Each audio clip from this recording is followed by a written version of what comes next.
So you got the new Mac Mini M1. It is a very powerful small computer, but there is only very few I/O ports backside.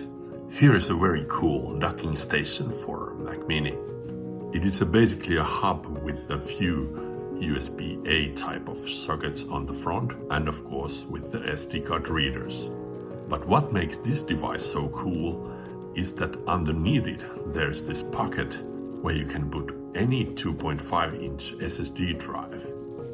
You will connect the device through this USB-C cable, which are basically only a USB 3.0 standard, where you don't necessarily get the highest speed for the data transfer, but it is enough for this device. So what is your opinion about USB-C hubs? If you like this product, check out my links in the description.